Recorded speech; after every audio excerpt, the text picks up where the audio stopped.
అమ్ముకోవడం అంటే ఇప్పుడు మీ భాషలో ఓటు వేయడానికి డబ్బులు తీసుకుంటే మతాన్ని అమ్ముకున్నట్టే. ఎందుకంటే వాళ్ళకి అధికారాలు ఇచ్చేశారు కదా, వాళ్ళు ఏమైనా చేసేయచ్చు. ఈ 5 ఏళ్లలో ప్రభుత్వాలకు ఏమైనా చేయొచ్చు. మీ ఇల్లును తప్ప, నీది అన్నది తప్ప వేరేది ఏది మీకు అడిగే హక్కు లేదు. మీ చర్చిల్లో కానీ, మీ మసీదుల్లో కానీ, మీ దేవస్థానాల్లో కానీ ప్రభుత్వం దూరుతూ ఉంది అంటే దాంట్లో మీరు ఇచ్చిన లీనెన్సే. ఆ లీనెన్స్ అనేది కూడా నేను చెప్తా చూడండి మేడం, ప్రతి రాజకీయ నాయకుడు ప్రజలకు మంచి చెడు రెండూ చేస్తాడు. జగన్మోహన్ రెడ్డి అనే అతను మంచి చేశాడు, చెడు చేశాడు. అట్లా ప్రతి నాయకుడు చేసింటాడు. కాంగ్రెస్ చేసింటుంది, నరేంద్ర మోడీ చేసింటాడు, అందరూ చేసింటాడు. జగన్మోహన్ రెడ్డి చేసిన మంచి చెడు ఎవరికీ తెలియదు పెద్దగా. అదేంటంటే కరోనా వచ్చినప్పుడు ప్రతి గుడికి, ప్రతి బడికి, ప్రతి మసీదులకు, అంటే ఈ చర్చిలకు అన్నిటికీ డబ్బులు ఇచ్చినాడు. మళ్ళీ చెప్పండి సార్. జగన్మోహన్ రెడ్డి ప్రతి గుడికి, ప్రతి నాకు తినేదానికి లేదు, మా గుడి జరిగేదానికి లేదు అని అర్జీ పెట్టుకున్న ప్రతి గుడికి, ప్రతి మసీదుకు, ప్రతి చర్చికు డబ్బులు ఇచ్చినాడు. ఆయన అందరికీ ఇచ్చినాడు. అడిగిన వారికే, అడగని వాళ్ళకి కాదు. ఎందుకంటే మాకు గుడి ఉంది, సొంతంగా నాకు గుడి ఉంది. మాకు అడిగాడు. అడిగితే మేము ఉన్నోళ్ళ మాకు అవసరం లేదని మేము తొబ్బేసాం. మేము దీనస్థితిలో లేము, ప్రభుత్వం ఇచ్చే డబ్బుతో మేము అడగదినంత స్థాయిలో లేము, మాకు కావాల్సినంత డబ్బు ఉంది, మాకు అవసరం లేదు అని మా గాడికి వాలంటీర్లు వచ్చినా కూడా వాళ్ళు 2-3 తూర్లు తిరిగినారు. మాకు అవసరం లేదమ్మా అని బయటికి పంపించేసాం. కానీ ఇస్తామన్నప్పుడు అందరూ తీసేసుకున్నారు. తీసుకున్నప్పుడు జగన్మోహన్ రెడ్డి ఏం చేశాడో ఎవరికైనా తెలుసా? ఎవరికీ తెలియదు. ఆయన అందరూ తిడతారు. ఆయన మసీదులకు అందరికీ డబ్బులు ఇచ్చిన తర్వాత, చర్చిలకు మసీదులకు ఇచ్చిన తర్వాత, మీ మసీదులో ఎంతమంది సభ్యులు ఉన్నారో డీటెయిల్స్ ఇమ్మని అడిగినాడు. మీ చర్చిలో ఎంతమంది సభ్యులు ఉన్నారో డీటెయిల్స్ ఇమ్మని అడిగినాడు. అంటే చర్చికి డబ్బులు ఇచ్చిన తర్వాత డీటెయిల్స్, అంటే బాబిజం తీసుకున్న వాళ్ళు ఎంతమంది, మీ చర్చిలో సభ్యులు ఎంతమంది అని డీటెయిల్స్ అడిగారు. అది ఎవరికైనా తెలుసా? కానీ జగన్మోహన్ రెడ్డి తిడతాడు.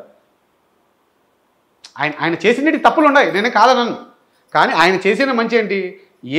మతంలోకి దూరాలి అంటే ప్రభుత్వం కొద్దిగా డబ్బిచ్చి ఆ మతంలోకి దూరి ఆ తర్వాత దాని సంపదనంతా తెలుసుకొని దాన్ని విభజించి ఆ సంపదనంతా దోచుకోవాలన్నది వాళ్ళ కుట్ర. ఇప్పుడు ఆయన చేసింది మంచి పని కుట్రగా అభివర్ణిస్తున్నారా? మీరు ఏం అంటే ఇంకా చేయలే కాబట్టి కుట్ర కాదు, ఆయన చేయలే కాబట్టి, అంటే అవకాశం రాలేదు కాబట్టి అంటారు అనుకోవచ్చు, మేబీ అనుకోవచ్చు.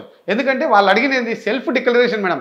మీకు పథకాలు కావాలని అడిగారు అనుకోండి గవర్నమెంట్, మిమ్మల్ని సెల్ఫ్ డిక్లరేషన్, నీకు పథకం కావాలన్నా, అయితే నీకు ఎంత డబ్బు ఉంది, నీకు ఎంత వస్తుంది, ఎన్ని రాసి ఇవ్వండి అంటున్నారు. వాళ్ళు ఎన్ని వెరిఫై చేయడం లేదు, చూసుకొని నీ డిక్లరేషన్ మీద వాళ్ళు ఇస్తున్నారు. నువ్వు ఏదైతే అడుగుతున్నావో, నాకు 80,000 సంవత్సరానికి ఆదాయం ఉందని చెప్తేనే మీ పథకాలు ఇచ్చినారు.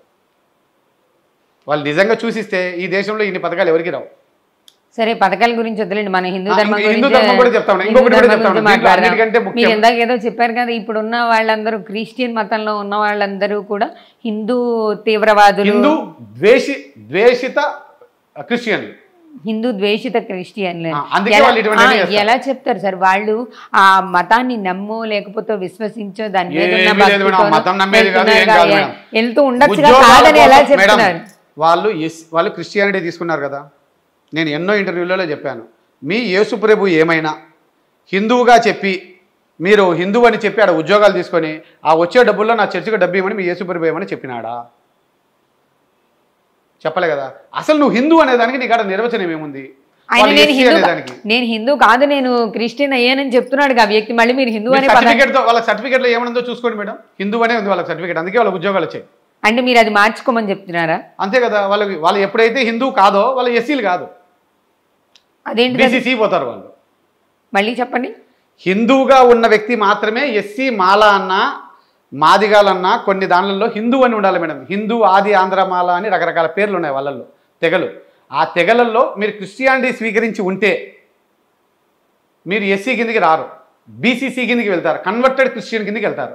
అప్పుడు వాళ్ళు ఉద్యోగాలు పోతాయి. ఈ రిజర్వేషన్ లో ఉద్యోగం తీసుకునే అర్హతను కోల్పోతారు. ఖచ్చితంగా. అదే యాక్చువల్గా జగన్మోహన్ రెడ్డి చేసింది అదే. అది ఎవరికి పెద్దగా తెలియలే. ఆయన చర్చిల్లో ఎంతమంది బాబిజం తీసుకున్నారో లిస్ట్ ఇమ్మని అడిగాడు. ఇండైరెక్ట్గా అడిగాడు, డైరెక్ట్గా కాదు. అంటే ఆయన ఏ ఇంటెన్షన్తో అడిగినాడు అని కాదు, ప్రభుత్వానికి డబ్బు ఇచ్చిన తర్వాత ప్రభుత్వం ఊరికే ఉండదు కదా. వాళ్ళ చర్చిలో ఎంతమంది సభ్యులు ఉన్నారు, వాళ్ళకి ఎంతెంత రెవెన్యూ వస్తుంది, వాళ్ళకి ఏమైనా రూమ్లు ఉన్నాయా, భూములు ఉన్నాయా, జాగాలు ఉన్నాయా, స్థలాలు ఉన్నాయా అనేది అన్నీ ఒక్కొక్క ఫార్మేట్ ప్రకారంగా అడిగారు డీటెయిల్స్. ఈ అడిగే క్రమంలోనే గవర్నమెంట్లో కొన్ని క్లాషెస్ ఏదో వచ్చి ఆగిపోయాయి మధ్యలో. నిజంగా వచ్చి ఉండింటే వీళ్ళ ఉద్యోగాలన్నీ లేచిపోయేటి, ఒక్కటి ఉండదు. అంటే ఇప్పుడు వాళ్ళు అక్కడ ఎస్సీ ఎస్టీ అనే విషయాన్ని తీసేసి కన్వర్టెడ్ క్రిస్టియన్ అని పెట్టుకోవాలని అంటారా? ఇప్పుడు మీరు కన్వర్టెడ్ క్రిస్టియన్ అయితే బీసీసీ అవుతారు మేడం. బీసీసీ అయితే వాళ్ళకి ఆ ఉద్యోగాలు రావు. వాళ్ళు ఎస్సీలుగా ఉంటూ వాళ్ళు ఉద్యోగాలు పొందుతూ ఆ డబ్బులు తీసుకొని వాళ్ళు క్రిస్టియానిటీకి డబ్బులు కట్టారు. ఇక్కడ నేనేమంటున్నా, అయ్యా హిందూ అనే డిక్లరేషన్ ఇవ్వాల్సింది ప్రభుత్వం కాదు. ప్రభుత్వం ఎవడు? వాడు మధ్యవర్తి మనకందరికీ. మనం కొట్లాడుకోకుండా ఉండేదానికి ఉన్నదే ప్రభుత్వం. వాళ్ళే మనకు ఓనర్లు కాదు. నువ్వు హిందూ అని డిసైడ్ చేయాల్సింది ఎవరు? ఒక దేవస్థానం. ఓ ఇప్పుడు మీరు ఏమడుగుతున్నారు?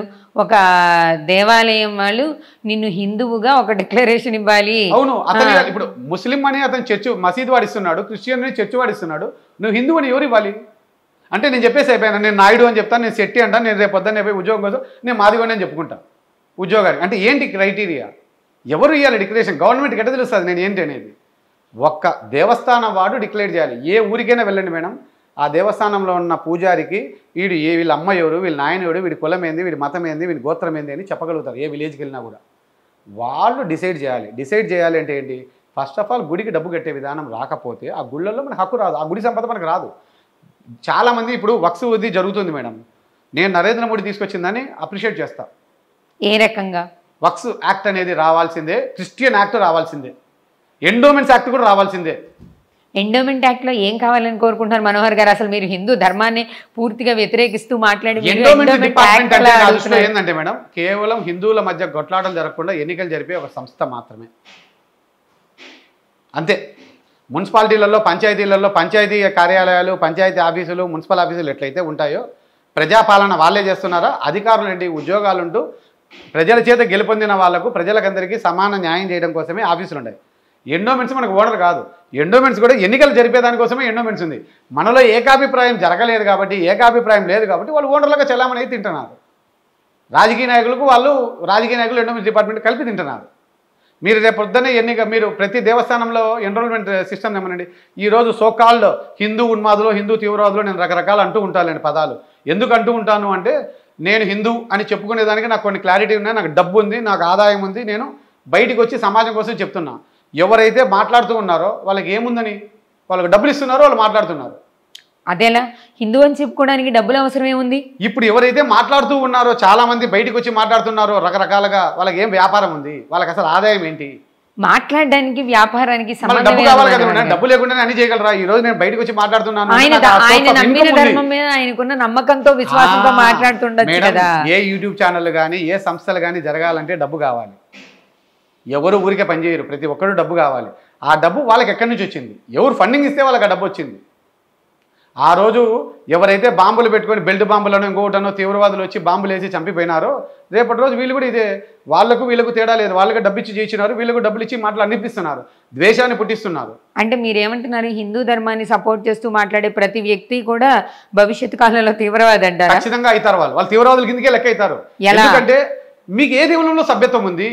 వాడంటే పలాని చోట, ఇప్పుడు తీవ్రవాది అనేవాడు ముస్లింలలో అందరూ కాదు మేడం, ఎక్కడి నుంచో వచ్చిన వాడు తీవ్రవాదం చేస్తున్నాడు. కానీ ఇక్కడ ఈ దేశంలో ఉన్న ప్రతి ముస్లిము తీవ్రవాది కాదు, ఈ దేశంలో ఉన్న ప్రతి క్రిస్టియన్ తీవ్రవాది కాదు. ఈ దేశంలో ఉన్న హిందువులే తీవ్రవాదులుగా తయారైపోతున్నారు ఇప్పుడు. ఎందుకంటే వీళ్ళ యొక్క గోల్ వీళ్ళకి తెలియదు. డబ్బులు ఇచ్చేస్తే, నీకు డబ్బు ఇచ్చేస్తా నువ్వు ఏదైనా బాగుతండు అనేవాళ్ళు కొల్లలకి అయిపోయారు. టీవీల ముందుకు వచ్చి మాట్లాడచ్చు, మనము ఫేమ్ అయిపోతాము. అసలు ఏంటి వాళ్ళు? ఒక గుడి కట్టాలి, ఒక గుడిలో సభ్యుడివి కాదు, పూజారివి కాదు, నువ్వు ఏమీ కాదు, నీ కాంట్రిబ్యూషన్ లేదు, హిందూ ధర్మం గురించి నువ్వు మాట్లాడతానంట. హిందూ ధర్మం గురించి మాట్లాడుతున్న వాళ్ళందరూ తీవ్రవాదులను మీరు చెప్తున్నారు ఇప్పుడు టీవీల ముందు కూర్చొని. ఖచ్చితంగా మేడం, వాళ్ళకి ఏ అర్హతతో మాట్లాడుతున్నావు? నీకు ఏముందని? నువ్వు ఏ దేవులంలో నువ్వు సభ్యుడివి? అసలు నువ్వు ఏ దేవులంలో సభ్యుడు నిన్ను నిరూపించుకో.